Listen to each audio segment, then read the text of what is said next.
Friends, good morning. Welcome to my channel Sangeeta Devagiri Sadhana beauty parlour. ಎಲ್ಲರದ್ದು ತಿಂಡಿ ಆಗಿದೆ ಅಂತ ಅಂದ್ಕೊಂಡಿದ್ದೀನಿ. ನಾನು ಕೂಡ ಇವಾಗ ತಿಂಡಿ ಮಾಡಬೇಕು. ನಾನು ಇವತ್ತು ಬೆಳಗಿಂದನೇ ಲಾಗ್ನ ಸ್ಟಾರ್ಟ್ ಮಾಡ್ತಾ ಇದ್ದೀನಿ. ಶ್ರಾವಣ ಅಲ್ವಾ, ಹಾಗಾಗಿ ಬೆಳಗ್ಗೆ ಬೇಗ ಎದ್ದಿರ್ತೀನಿ. ಎಲ್ಲ ಕೆಲಸ ಕೂಡ ಮುಗೀತು, ಸ್ನಾನ ಪೂಜೆನೂ ಆಯಿತು. ಇವಾಗ ಟಿಫನ್ ಮಾಡಬೇಕು. ಹಾಗೆ ನಾಳೆ ರೊಟ್ಟಿ ಹಬ್ಬ ಇರೋದ್ರಿಂದ ನಾನು ಸ್ವಲ್ಪ ರೊಟ್ಟಿ ಮಾಡಬೇಕು ಇವತ್ತು, ಎಳ್ಳು ಹಾಕಿ.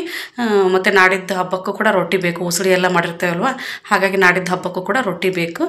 ಹಾಗಾಗಿ ನಾನು ಇವತ್ತು ನಮ್ಮ ಉತ್ತರ ಕರ್ನಾಟಕ ಶೈಲಿಯ ರೊಟ್ಟಿ ಯಾವ ಥರ ಮಾಡೋದು ಅಂತೇಳಿ ನಿಮ್ಮ ಹತ್ರ ಶೇರ್ ಮಾಡ್ಕೋತೀನಿ.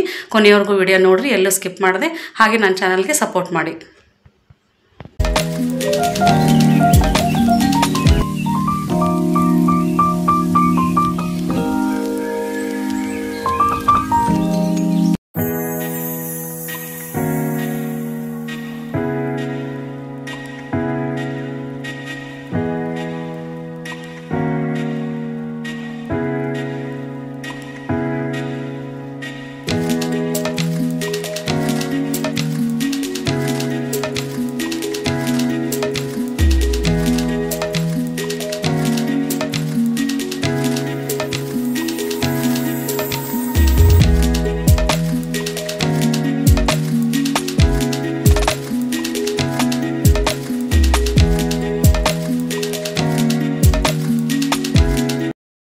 ಬನ್ನಿ ಫ್ರೆಂಡ್ಸ್, ಜೋಳದ ರೊಟ್ಟಿ ಮಾಡಕತ್ತಾನೆ. ನಾನು ಎಳ್ಳು ಹಾಕಿ, ಹಬ್ಬ ಬಂತಲ್ವ, ಹಾಗಾಗಿ ರೊಟ್ಟಿ ಹಬ್ಬಕ್ಕೆ ಮತ್ತು ಹಬ್ಬಕ್ಕೆ ಎಳ್ಳು ಹಾಕಿ ರೊಟ್ಟಿ ಮಾಡಕತ್ತಾನೆ. ನಮ್ಮ ಉತ್ತರ ಕರ್ನಾಟಕ ಶೈಲಿಯ ಜೋಳದ ರೊಟ್ಟಿ ಹೆಂಗೆ ಮಾಡೋದು ಅಂತೇಳಿ ನಿಮಗೆ ತೋರಿಸ್ತಾನೆ ಬರ್ರಿ.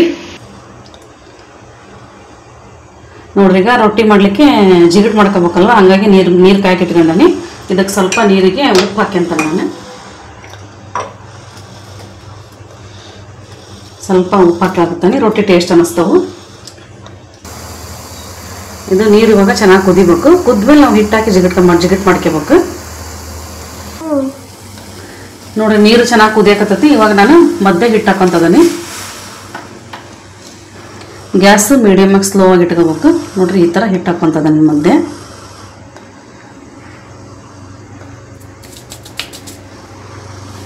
ನೋಡ್ರಿ, ಇವಾಗ ಚೆನ್ನಾಗಿ ಮೇಲ್ಗಡೆ ಕುದಿ ಬರ್ಬೇಕು, ಹಿಟ್ಟು ಬೇಯಬೇಕು.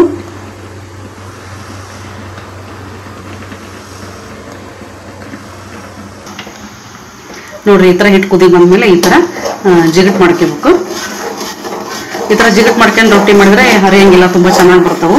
ನಾನು ಇದೇ ಥರ ಯಾವಾಗಲೂ ಜಿಗಿಟ್ ಮಾಡ್ಕೊಂಡು ರೊಟ್ಟಿ ಮಾಡ್ತೀನಿ. ನೋಡ್ರಿ, ಈ ಥರ ಜಿಗಿಟ್ ಮಾಡ್ಕೋಬೇಕು ನಾವು. ಇದು ಇವಾಗ ಗ್ಯಾಸ್ ಆಫ್ ಮಾಡಿ ಸ್ವಲ್ಪ ತಣ್ಣಗಾಗ್ಬೇಕು. ಪೂರ್ತಿ ತಣ್ಣಗಾದ್ಮೇಲೆ ಮತ್ತೆ ಹಿಟ್ಟಾಕಿ ನಾದ್ಕೋಬೇಕು. ಅದು ಕೂಡ ಹೆಂಗೆ ನಾದೋದಂತ ತೋರಿಸ್ತಾ ನಿಮಗೆ.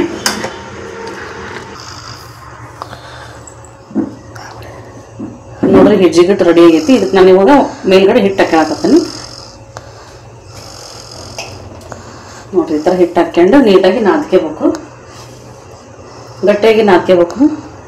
ನೋಡ್ರಿ, ಈ ಥರ ಹಿಟ್ಟು ಹಾಕ್ಕೊಂಡು ನೀಟಾಗಿ ನಾದ್ಕೋಬೇಕು.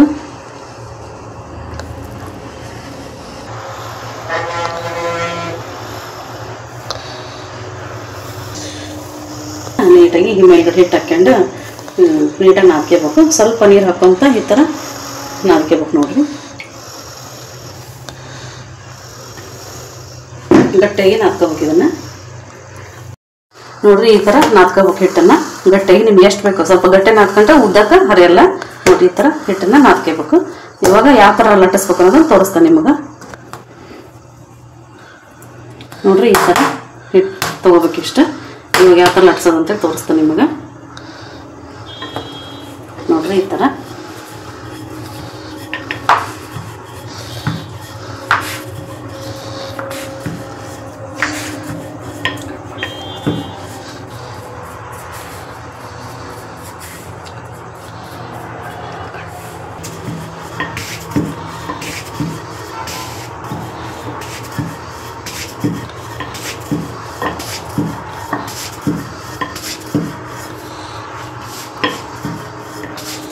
ನೋಡ್ರಿ, ಈ ಥರ ಲಟ್ಟಿಸ್ಬೇಕು ತೆಳ್ಳಗೆ. ನಾನು ಇಡೋದಲ್ವಾ, ಎಳ್ಳು ಹಾಕಿ ಇಡ್ಲಿಕ್ಕೆ ಮಾಡಾಕತ್ತೇನೆ ರೊಟ್ಟಿನ. ಹಾಗಾಗಿ ಸ್ವಲ್ಪ ತೆಳ್ಳಗೆ ರೊಟ್ಟಿ ಮಾಡಾಕತ್ತೀನಿ. ನೀವು ಬಿಸಿ ಮಾಡ್ಕೋಬೇಕು ಅಂತಂದ್ರೆ ದಪ್ಪ ಮಾಡ್ಕೊಂಡ್ರೆ ನಡೀತೈತಿ. ಅವಾಗ ತಿನ್ನಕ್ಕೆ ಚೆನ್ನಾಗಿರ್ತೈತಿ. ಇಡಕ್ಕಂತಂದ್ರೆ ತೆಳ್ಳಗನೆ ಮಾಡ್ಕೋಬೇಕು ರೊಟ್ಟಿನ. ನೋಡ್ರಿ ಈ ತರ ರೊಟ್ಟಿ ಲಟ್ಟಿಸ್ಕೊಂಡೆ ನಾನು. ಈಗ ಇದಕ್ಕೆ ಎಳ್ಳು ಹಾಕೋದು ಹೆಂಗೆ ಅಂತ ತೋರಿಸ್ತೀನಿ ನಿಮಗೆ. ನೋಡ್ರಿ ಈ ತರ ಸ್ವಲ್ಪ ಎಳ್ಳು ಹಾಕ್ಕೊಂಡು ಈ ತರ ಮತ್ತೆ ಮೇಲೆ ಸ್ವಲ್ಪ ಲಟ್ಟಿಸ್ಕೋಬೇಕು. ನೋಡ್ರಿ ಇವಾಗ ರೊಟ್ಟಿ ರೆಡಿ ಆಗೈತಿ. ಇದನ್ನು ಯಾವ ಥರ ಬೇಯಿಸೋದು ಅಂತ ಹೇಳಿ ಕೂಡ ನಿಮಗೆ ತೋರಿಸ್ತೀನಿ. ನೋಡ್ರಿ ರೊಟ್ಟಿ ಎಲ್ಲ ಈ ಥರ ಎಳ್ಳು ಹಾಕಿ ಉದ್ದಿ ಇಟ್ಕೊಂಡನಿ. ಇವನ್ನ ಈಗ ಬೇಯಿಸ್ಬೇಕು. ಬೇಯಿಸೋದು ಕೂಡ ನಿಮ್ಗೆ ತೋರಿಸ್ತಾನೆ ನೋಡ್ರಿ. ನೋಡ್ರಿ ಹಂಚ್ಕಾಯಿ ಇಟ್ಕೊಂಡನಿ. ಹಂಚು ಕಾದತ್ತಿ ಇವಾಗ ರೊಟ್ಟಿ ಬೇಯಿಸೋದು ಯಾವ ಥರ ಅಂತೇಳಿ ನಿಮ್ಗೆ ತೋರಿಸ್ತೀನಿ. ನೋಡ್ರಿ ಈ ಥರ ರೊಟ್ಟಿನ ಹಾಕೋಬೇಕು.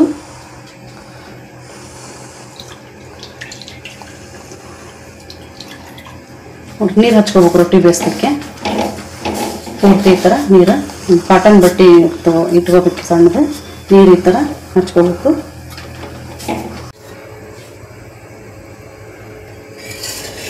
ಈ ಥರ ನೀರು ಹಚ್ಚಿರ್ತಾವಲ್ಲ ಸ್ವಲ್ಪ ಇದು ಬೆಂದ ಮೇಲೆ ಹೊಳಸಿ ಹಾಕ್ಬೇಕು ರೊಟ್ಟಿನ. ನೋಡ್ರಿ ಈ ಥರ ಹೊಳಸಿ ಹಾಕ್ಬೇಕು ರೊಟ್ಟಿನ.